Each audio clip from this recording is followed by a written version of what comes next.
company that does not have these pixels on their website are unable to track or target their visitors. It's like they set up at a trade show and then chose not to collect business cards from those who visited their booth. Hi, I'm Greg Norton, President and CEO of Twisted Rope. Twisted Rope is a digital technology firm that works with global, national, and regional companies to achieve higher revenue and increase enterprise value.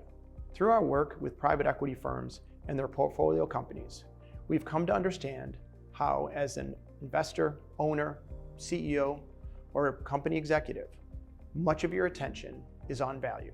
A key component of value creation is the professionalization of the organization to improve performance through the introduction of processes that can be measured, refined, repeated, and most importantly, scaled.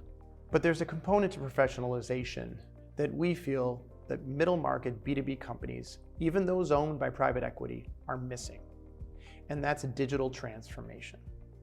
Digital transformation is the leveraging of digital technologies to improve business processes.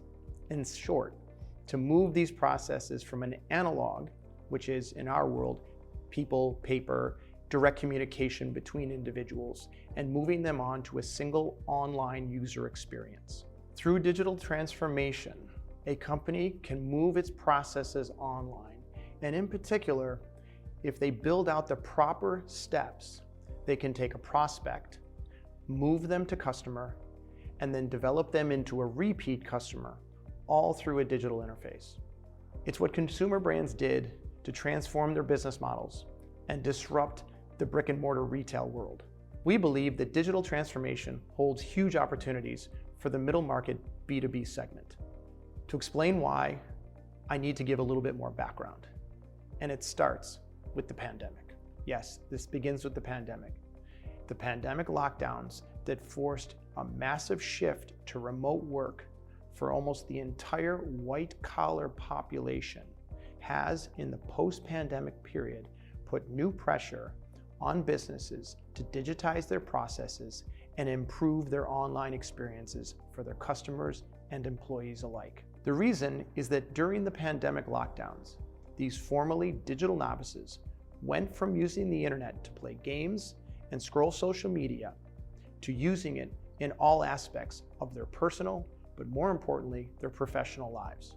They took a crash course in online living in a matter of weeks, and they continued this behavior for months. Let's be honest, many of them, and you may be included amongst them, would never have adopted digital to such a high degree if it wasn't for the workplace disruption of the lockdowns. So a key result of the lockdowns is that it's swelled the ranks of the digitally experienced and, more importantly, the digitally reliant.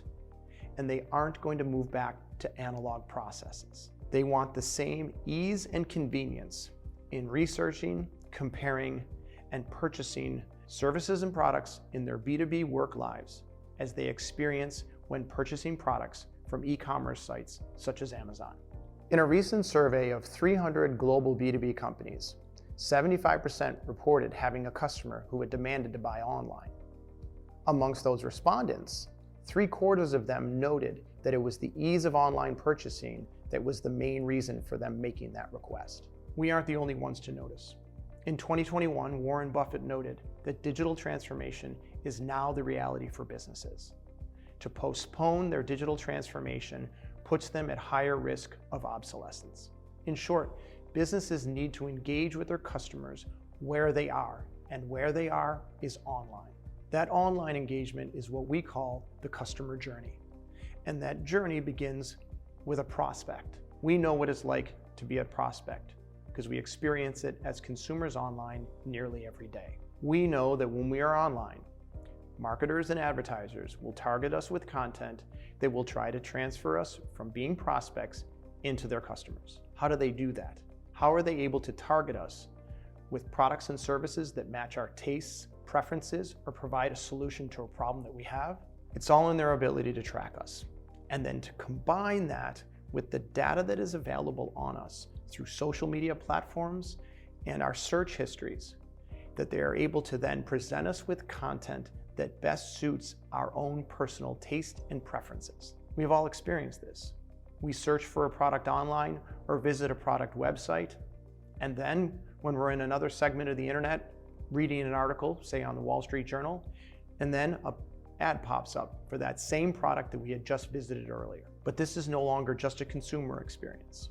A growing number of global B2B companies have been using these same techniques of catering content and messaging to match against their target personas to convert their prospects into customers. In addition, these businesses are using these same techniques to recruit talent, grow sales, and strengthen their customer relationships. It's a combination of tracking, user data, and targeting. Know where they are, know who they are, and tell them what they need to know. Do it over and over so that they are aware of you, they hear what you have to say, they consider your product or service, and you close the sale online. So how are digital technology companies like ourselves able to do this? How are we able to track and retarget prospects as they use the internet and social media platforms? It all starts with the small but mighty pixel.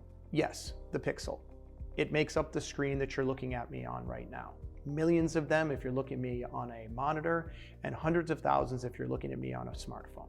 When we embed a tracking pixel on a website, it means that the traffic to that website are tagged, and then when they proceed on their internet usage or go into a social media platform, they are identified as a visitor to the website. A company using these pixels is generating a trackable and targetable audience that is growing as visitation to their site occurs on a daily basis. A company that does not have these pixels on their website are unable to track or target their visitors. It's like they set up at a trade show and then chose not to collect business cards from those who visited their booth.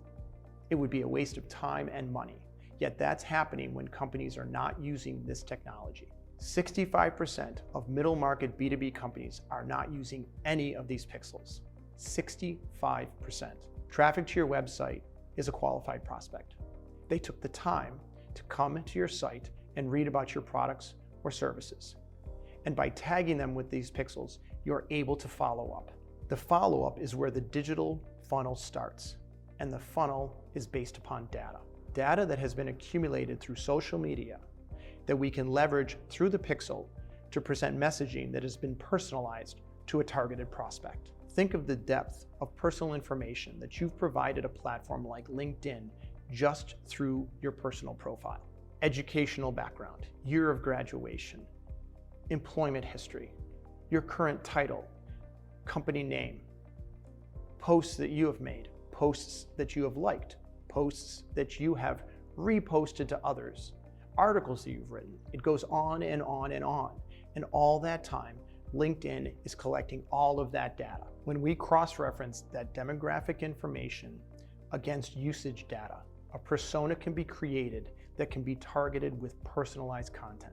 That ideal customer profile is the key to being able to retarget and push people through your funnel from prospect to customer. How does this matter to you if you're an investor, owner, or a company executive? Well, one thing is to learn if your company or companies are utilizing these technologies. If they are middle market B2B companies, there's a 65% chance they are not. It is the refinement of that sales funnel that is the key to the creation of value from this process. Because of the pixels tagging capabilities and coupling it with the tracking that is possible on these platforms, and then using the data to create the personalized messaging, digital sales funnel are, like any scientific process, ones that are based on data. It's measurable, it can be refined, and it can be repeated, but most importantly, it can be scaled. It's scalable because digital doesn't get bottlenecked with people. Digital can engage hundreds, thousands in the same amount of time that it takes people to engage with just a handful. Let me ask you a question. Which would you give higher value to? A company with a measurable, repeatable, and refinable process that consistently converts prospects into customers, or a company that does not? But beyond just the value of the process, there's another element of a digital funnel that brings value to the company. Companies that don't have a digital sales process are reliant on analog processes. For many, it is still a matter of the traditional dial and smile, or the sending of emails or direct messages to prospects in hopes of garnering a call. In either case, the sales process for those companies is reliant on a person to close the sale. That means the quality of the sale, close rate, length of the sales cycle varies from person to person. It also means the relationship between the company and the customer runs through an individual. An individual that could be unmotivated and thereby impacts on sales, or even worse, a person who could leave the company and with them take those customers and that revenue to their new employer. But when compared to a pixel-based sales process, the interaction between the company and the customer is direct. It's what comes through from brand loyalty. The customer is buying from the company through that online experience. So the ownership of the customer relationship shifts from the individual to the company. When you buy from Amazon or Apple, you're not buying from a person, you're buying from the companies. This is possible for B2B companies that utilize these technologies. Brand loyalty comes from positive customer experience. And as I pointed out earlier, since the pandemic, the preferred experience is online. But there's more. Yes, there's still more value to be derived from a pixel-driven sales funnel process. And it has to do with the pixel itself. So as we discussed earlier, you utilize the pixel on your website. Traffic hits your website, they're tagged. When they move over into a social media platform such as LinkedIn, LinkedIn associates that traffic with your pixel. It's actually with your business account with the platform. So as you retarget that audience, and remember, we're using data sets for that. So you're refining, you're not just marketing to everybody, you're actually hitting particular personas. And as through that refinement process, you become more and more efficient and effective in how to convert prospects to customers. So the pixel, that business account that you have on that platform, not only keeps all of the data associated with the members who have visited your website and who you continue to retarget, but it also keeps track of the refinement history so that you're able to continually refine and improve, thereby driving up your conversion rates. Therefore, your conversion rates are actually, as I mentioned earlier, refinable and repeatable. So all of that, the data sets, as well as that history of your refinement, stays associated with your business account. Therefore, if your company decides to create new products and services, you simply just run them through the same funnel process and then fine-tuning it based upon what you're finding is most applicable for that new business, service, or product. In addition, if you have an acquisition, again, same thing. You take the product or service from that new acquisition, you run them through the same funnel. You're always refining from a higher point of understanding than you would in any type of ad hoc process, or even worse, an analog process where you're suddenly having to train salespeople, put them through new trainings. The expense is enormous.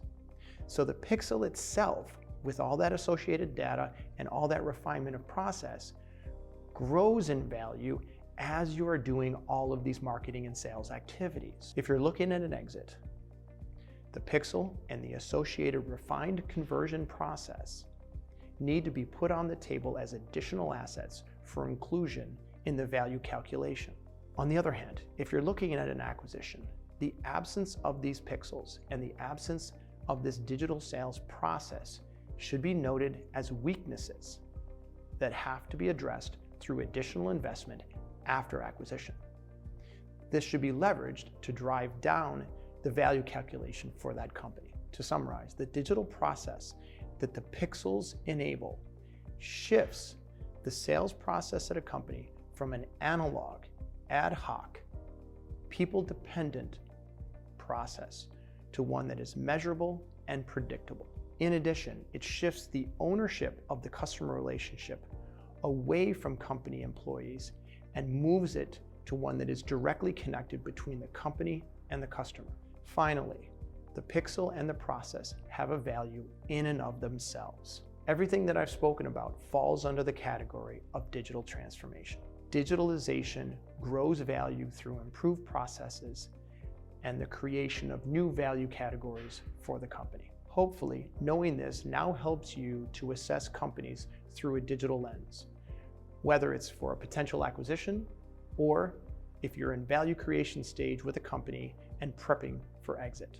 There is more to all of this. Our intent was just to hit the high points. If you are interested to know more about digital transformation, the pixels, and the other associated processes, we'd be more than happy to speak with you.